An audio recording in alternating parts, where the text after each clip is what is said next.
Hello friends, so today we are going to watch episode 1 of Normal People. I don't know if I'm going to watch through the whole series yet. If I end up doing it and you're interested in watching every single episode with me, listening to my commentary through each of those episodes, consider becoming a member to the channel or joining the Patreon in order to gain access to those full videos. If you do end up joining Patreon, you also get access to the Discord, and we have a pretty cool little community going on over there. But I at least want to watch and commentate on the first episode of Normal People because this is one of my favorite shows of all time. I love this show. I actually love this show so much that I've not only rewatched it multiple times by now, but I've also read the book. This is how much I love the show. And it makes a lot of sense because I feel like the two main characters, Marianne and Connell, are very, very, very, very autistic coded. And I'm not the only one that thinks that. I actually mentioned their characters in one of my Autistic Flavors videos, and a lot of people were commenting on that, and they were saying how they really do resonate with those characters as well as autistic folks. What I love about this show is that they don't obviously highlight that these two are autistic at all. To be honest, none of the shows or movies that I commentate on explicitly says these characters are autistic. And I'm not even saying that. I think it's so boring and annoying when people comment on these types of videos that I make and say, well, Marianne's not autistic or Azula's not autistic. Why are you saying she's autistic? And it's just like, do you guys not know what it means to take something and use it as a jumping off point to introspect on a concept or on an experience? You know, like this is literally the root of all of Uncle Iroh's metaphors. He talks about nature, the clouds, and all these kind of things as a metaphor for a human experience. But he's not saying that clouds are human. You know what I'm saying? So, oh my God, I hate when people comment that stuff. It's just like, you guys are so boring. Come on, get out of that literal thinking and just get metaphorical, you know? But all of this to say, the character Marianne and Connell are so different in their flavors of autism that I think it would be really interesting for me to really, really deep dive into this, especially since I've watched through the show multiple times by now. So I've observed all these little details. I always catch something new every single time. And then I've also read through the book. So there's stuff about the book that wasn't really quite mentioned in the show. So I feel like I have a really good knowledge of these characters and the show, and then I have my own observations and knowledge of autism and things like that. So I feel like this would actually be a very, very interesting conversation / deep dive for us to have. What I also think would be so interesting for us to talk about and deep dive into is what it's like when you get two neurodivergent people who come together and fall in love. So I really, really do want to go in there and really digest these two's connection and everything that goes into it and how their neurodivergence plays into that dynamic, all of that good stuff.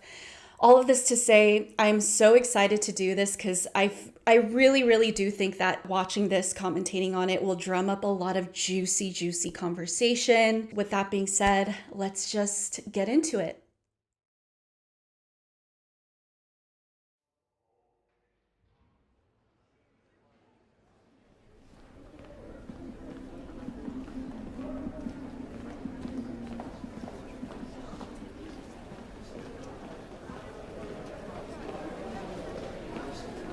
It's a simple game. You have 15 players, give one of them the ball, get it into the net. Very simple. Isn't it? Oh, wow. Brilliant. How's it going, Rachel? Talking tactics there for the big game. We're getting a masterclass. How incredibly boring of you. Yeah. Did you get your hair done? I did, yeah. It's very pretty. Thanks. Can I use my locker? This is why I've rewatched this show so many times, because these two have a lot of nonverbal communication. Ooh, even just saying that gives me chills. I oftentimes find that when you get two autistic folks around each other or having some sort of relationship together, there's a lot of these nonverbal cues that we attune to, and we may not know what it means, but we notice it. And that's what's so interesting sometimes about being autistic and interacting with other people or developing relationships with others, is that you develop a very different layer of intimacy with others, because you may not inherently know who they are or why they do what they do. But what does happen is you notice everything about them. So you start tracking their patterns, little ways that they tend to respond, the way that they sound when they usually talk. And so on an off day when they sound a little different, what does that mean? I noticed that about you. Or their facial expressions, their normal eye contact, their everything, right? And so as an autistic person, when you're interested in someone and you take note of all of these little details, you end up having a really detailed list of who this person is.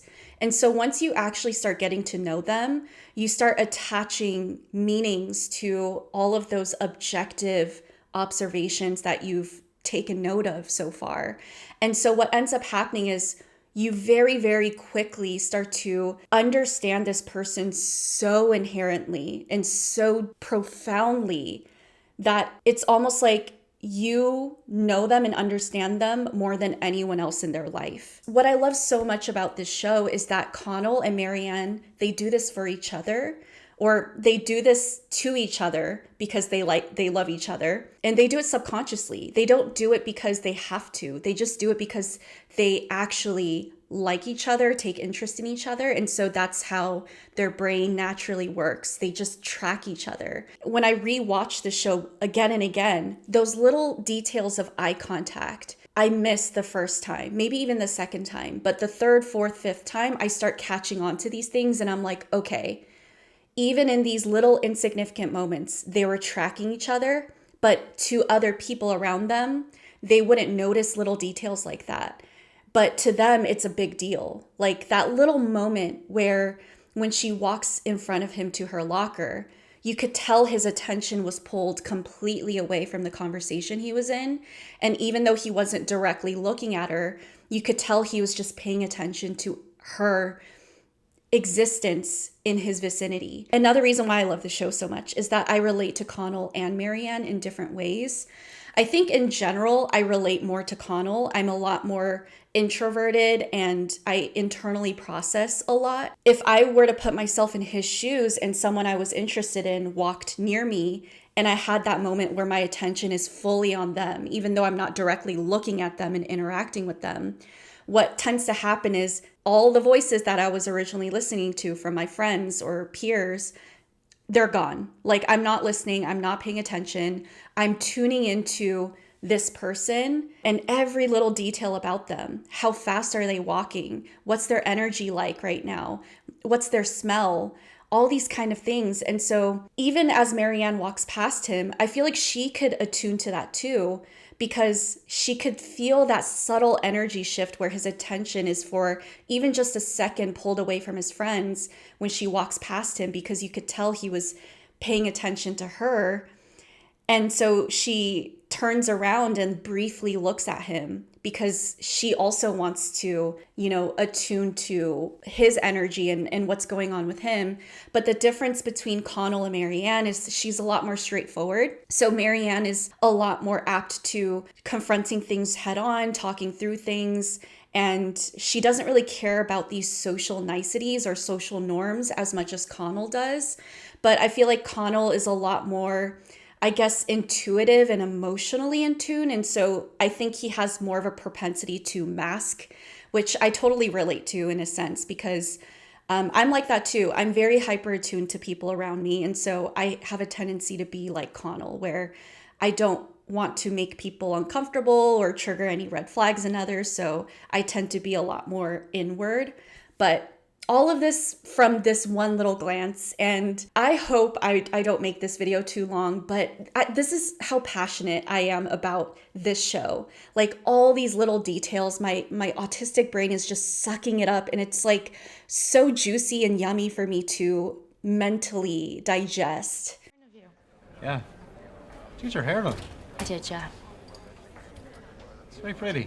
Also, it's so real when you're autistic and you are interested in someone and you just cannot make eye contact. And this is also why I relate to these two so much. Like, I am like this.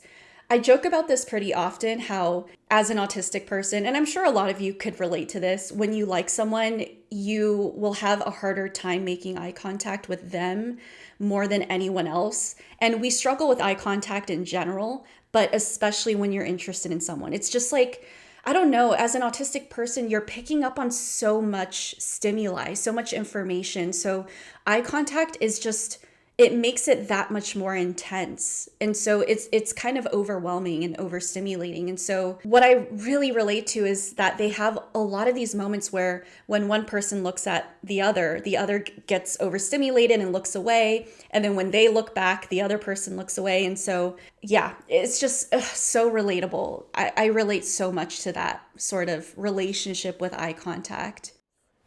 Can I use my locker by any chance? Yeah, I sort of need you to move, Conal. Oh, sorry. Excuse me. Sorry. Excuse me. Right, relax, will you? And as you can tell, none of his friends knew what was going on there. They're just completely oblivious. They thought that he was in that conversation the whole time. The girl didn't know that his attention was on Marianne the whole time. But as soon as Marianne walked into his vicinity and as soon as she left, that whole time, his attention was fully locked in on her. And that feeling of just like no one else knows what went on there except those two. I don't know. Personally, I love experiencing that sort of intimacy as an autistic person. Once we like someone, we tune into them so much that there's like this layer of intimacy there that would take normal people years to achieve. And oftentimes normal people don't even achieve that sense of intimacy that we inherently experience right off the bat with someone, especially if that person is reciprocating. And it's almost like that electromagnetic signal that you send out. They have that sending out to you too, and it links up. You don't even have to confirm it. You don't even have to talk about it, but you guys just know because you feel it. It's so intense. Because it's turned up in the exam twice out of the last 3 years. Marianne,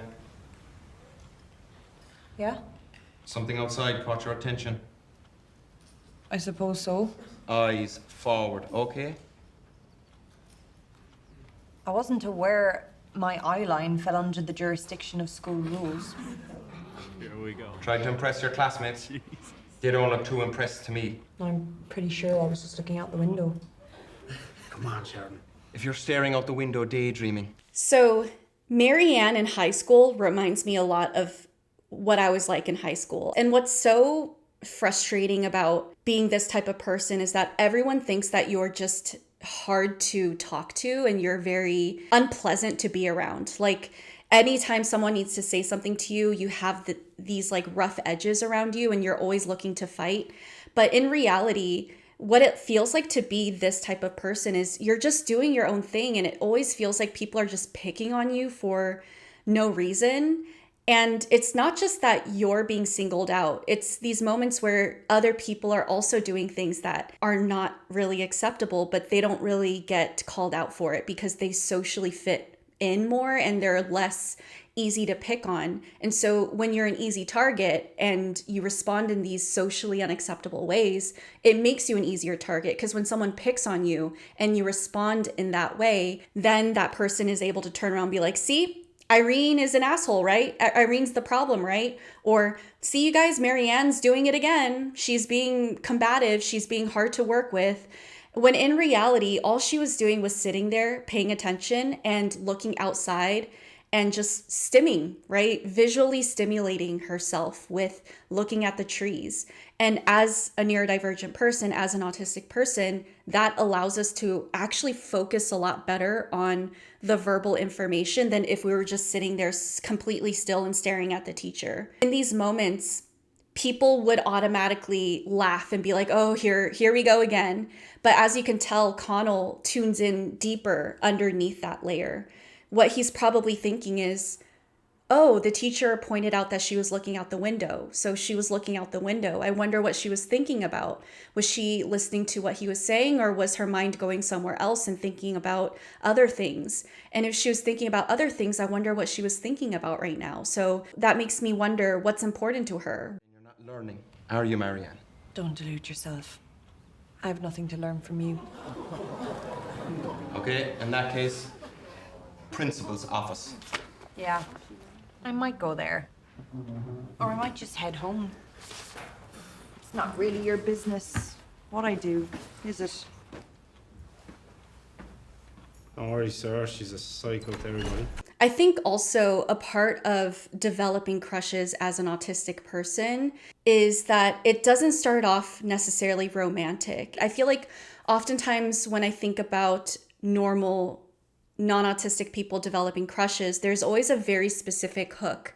They either think this person's attractive physically, or they think this person is admirable, like they have a social circle that they admire, or they have a job that they admire, or a life that they admire. But oftentimes I find that autistic folks can develop a crush because it roots back to a very deep sense of fascination for a person, a deep sense of curiosity.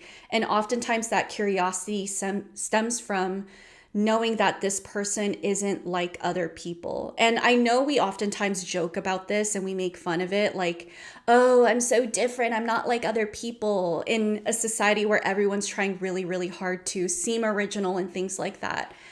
But I feel like when you're autistic, it's not about anything other than this person is genuinely unique, and they don't care about whether they're unique or not. They just are. And I think that's the difference between someone who wants to just be a pick-me and be like, I'm different, versus someone who's actually different.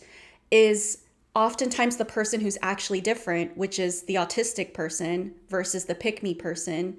The autistic person is different to their own detriment. They're different in a way where they actually get picked on more. They are alienated. They get bullied, all of these kinds of things. Whereas the pick-me wears that I'm different as a badge of honor, because they will fit in regardless, and they just want to fit in a way where they can stand out more than an average person. You see what I'm saying here?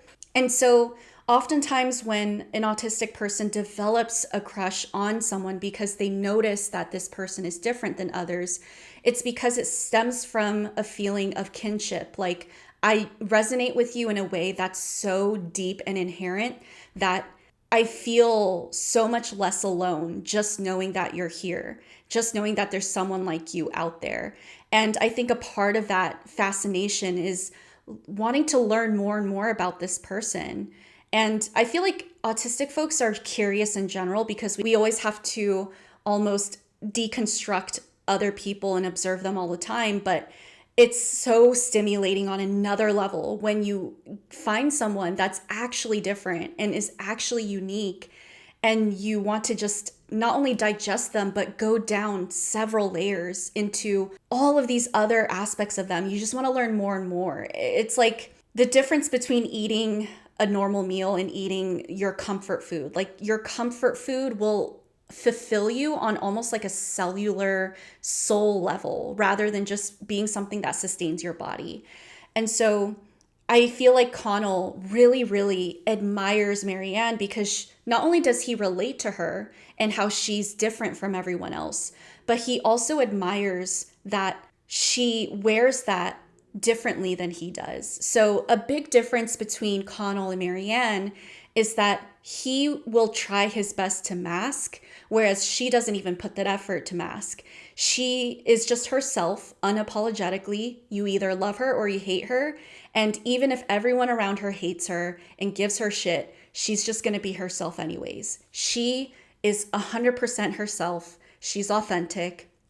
And I think there's aspects of that Connell really, really admires, because he, I think, wishes he was more like that. And he knows that he's not, because another part of being autistic is just having like a very specific sense of self-awareness where you know that there's a disconnect between how others perceive you versus how you actually are and how you actually feel on the inside, which he struggles a lot with. This is a theme throughout the whole show and in the book, is that he never understands why people see him a certain way, because that perception that others have of him is not who he actually is. Therefore, when people give him feedback, he's like, I don't know why people like me. I don't know why people look up to me. I don't look up to myself. I actually don't like myself.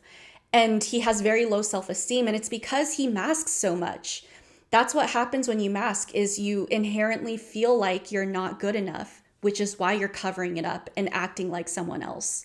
And so when you have the inverse of that, which is Marianne, he almost feels like this magnetic draw to her. Like, oh my God, this person is so authentically herself that even when other people are giving her shit, she doesn't give a shit. He, unlike Marianne, is willing to reject himself in order to be accepted by others, whereas Marianne is willing to be rejected by everyone if that means she gets to accept herself.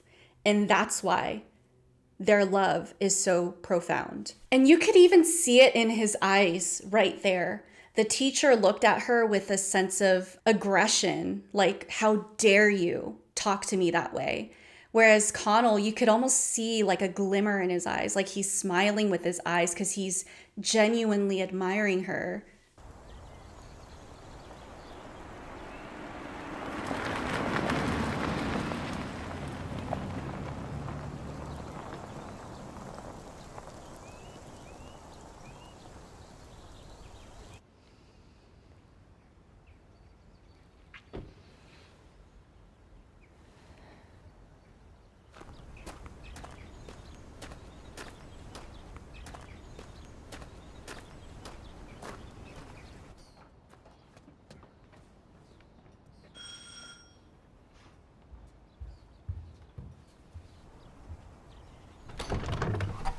Hey, Hey.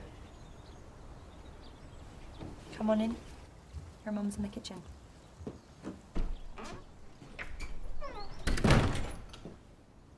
Hey, love. Marianne was telling me you got your mock results back today. Just English. They come back separately. I hear you did very well. He did. Okay, so some context for some of you guys who don't know about this show and have never watched it, don't know what's going on. Marianne and Connell have single mothers, but the difference between their background is that Marianne comes from an affluent family. Her mom has a high-paying job. They live in this huge mansion, basically, and there's money there. Whereas Connell comes from a more, I guess, lower class financially background, where his dad was never in the picture. His mom is basically Marianne's cleaning lady. Connell's mom comes over to Marianne's house and cleans their mansion for them. That's her job. Another part of this is Connell and his mom only have one vehicle, and that's his vehicle. And so he has to go over to Marianne's house to go pick up his mom from her shift after she's done cleaning Marianne's house. So that's how they kind of have this link together, where even though they're not friends, or even though they don't really talk, he still has to go over to her house after school to pick up his mom from her home. And this is kind of where they get opportunities to perhaps interact and talk outside of the context of social constructs, you know? And this is where we see them almost in a way develop an authentic connection, because they don't have to worry about how others are perceiving them. I mean, Marianne doesn't care how people perceive them regardless, because she's just her. But Connell cares a lot about how people perceive him. So for Connell, at least, he gets to explore any sort of connection with Marianne or conversation more freely in this context, because there's no one around to judge. Yeah, well, Marianne did pretty good too. Can we go? Didn't realize we were in a rush. Just put these away, and then we'll be off immediately, okay?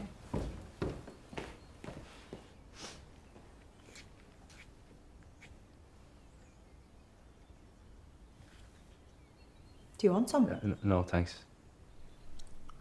Didn't you get French back today? Yesterday. Got an A1. Okay, so more context. Sorry, you guys. This must be so boring if you don't find this stuff interesting, but I guess the upside is if you do, your brain is getting stimulated just as much as mine.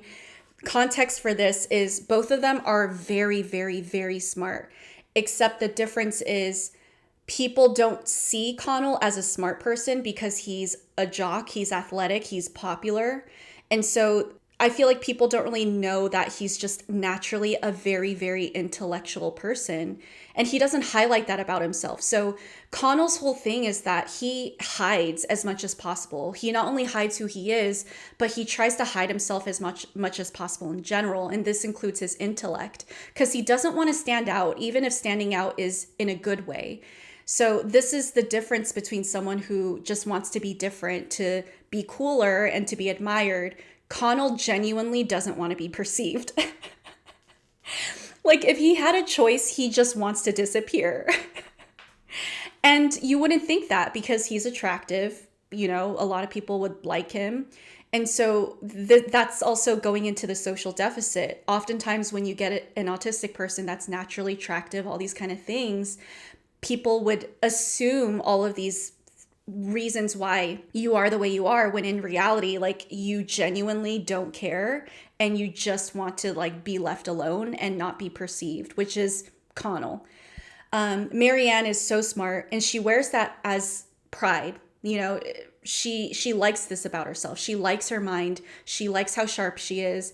It's almost to a point where she could almost be cocky about it, where she knows everyone's dumb. She knows everyone's kind of vapid. And I mean, she's right. And she's not afraid to say it. And that's also a difference between them two, is that she can be proud of herself and he doesn't even experience pride at all. And so in this moment where the mom is hearing about how well Connell did, he's immediately trying to shut it down and he's like, let's go. I don't want to talk about me. Whereas Marianne wants to take this time to like beef him up. Like, you did good. You did better than me. You're smarter than me. You're literally so brilliant. You're smart. Own it. And Connell's just like, no, I want to go. Like, I'm uncomfortable. Connell doesn't like attention being on him because he doesn't know how people are going to perceive him. It's a lot of responsibility, basically, that he wants to avoid. And another reason why he wants to just stop the conversation and leave as soon as possible is because he knows that he has this sort of unspoken connection towards Marianne, and he knows that he feels these feelings for her. He has this crush on her. He admires her, and he feels uncomfortable with that because it's so intense and it's so real. Is another thing, is he's not used to feeling real about things because he's so used to suppressing his authentic desires in order to mask. And so when he looks at Marianne and he feels these things, it's almost like, oh my God, what is this feeling that I'm getting? It's like too much. It's too intense. It's too real. If I'm already feeling this intensely, how much more intense can it get? I don't want it to get more intense, you know, all that kind of stuff. And so as you can see, the mom's like, why is there a rush? Why are you trying to leave already? Like, it's no big deal. Just stay and chat. I'll finish up and then we could go. But for Connell, it's like that intense for him that he's trying to like run away as soon as possible. But you can only run away so much, you know? What you get in German? Are you bragging? Mm-hmm. Got an A1? Oh, you're going to get 600, are you? You probably will. Ah, well, you're smarter than me, so. Smarter than everyone. Oh, well. You're not top of the class in English. Maybe you should give me grinds, Connell.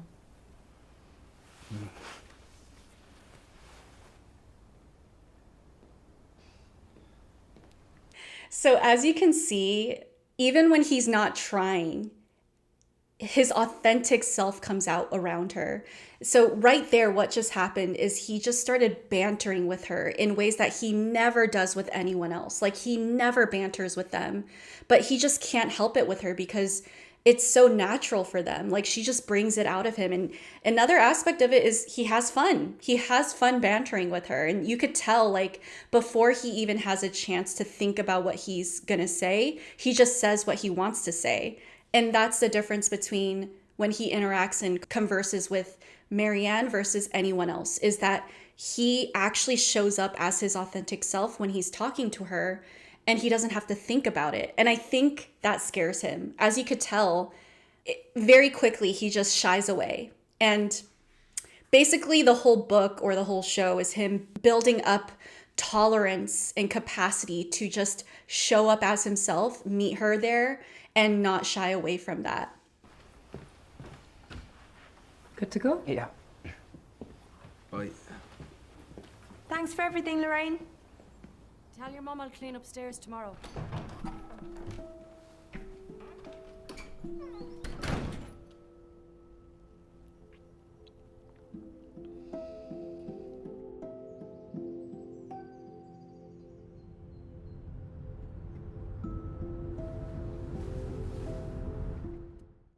So right now, I feel like what 𝗪ianne is going through is she's probably trying to understand what went on there. So the interesting thing about these two is they're so observational of each other.